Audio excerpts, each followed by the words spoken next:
Welcome, Jean-Michel Jarre and John Foxx, to the Mojo Honours List 2010. Have you had a nice evening?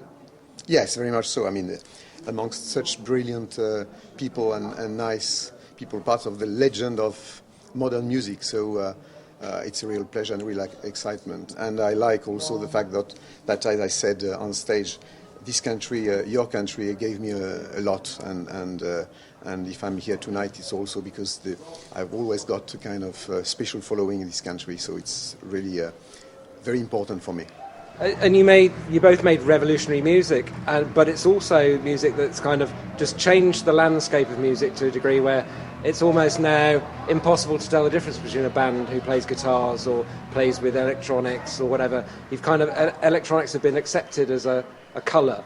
Actually, you know, I think I'm a generation of actually we are generations of being very lucky because we've been at the beginning of styles and genre of music, and then with all the innocence and the idea, the notion of desire. I mean, today a young kid starting now is actually starting with a very heavy heritage. We didn't have that much, and then the kind of unconsciousness and the kind of innocence, yes, in the right sense of the word, it was a kind of luxury, and then opening doors on virgin territories without knowing it, like exploring new spaces, and this kind of freshness is something that I feel very privileged to just have been there at that time.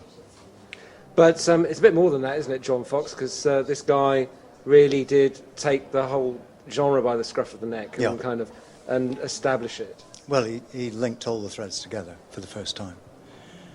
He got German electronic music from Kraftwerk to Tangerine Dream, put that together with the classical things that were coming from New York at the time, and film music and French music.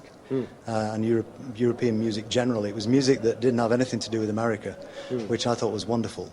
I'm not anti-American by any means, because I love a lot of the stuff that comes from America, but I was looking for things that didn't refer to America, and that was one of the first complete visions of new European music, and it was complete. It arrived absolutely, totally, fully formed, and it was amazing. Even Kraftwerk had to develop bit by bit into what they became, but Jean-Michel made this music that arrived fully formed, and there aren't many people who do that. Maybe Roxy Music and Jean-Michel, and I think those are possibly the only two fully formed records I've ever heard as the initial statements.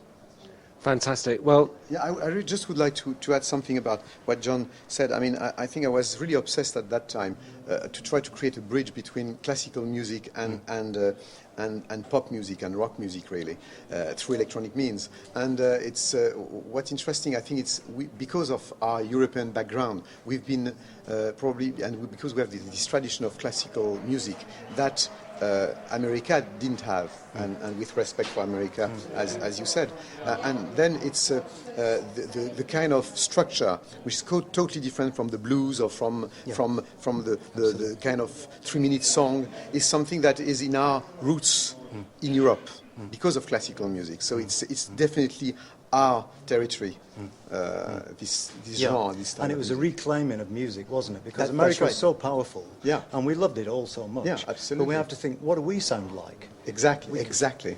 And we had to invent it. Yeah, absolutely. And you made the first statement properly. Kraftwerk and Jean-Michel. Yes, with a less,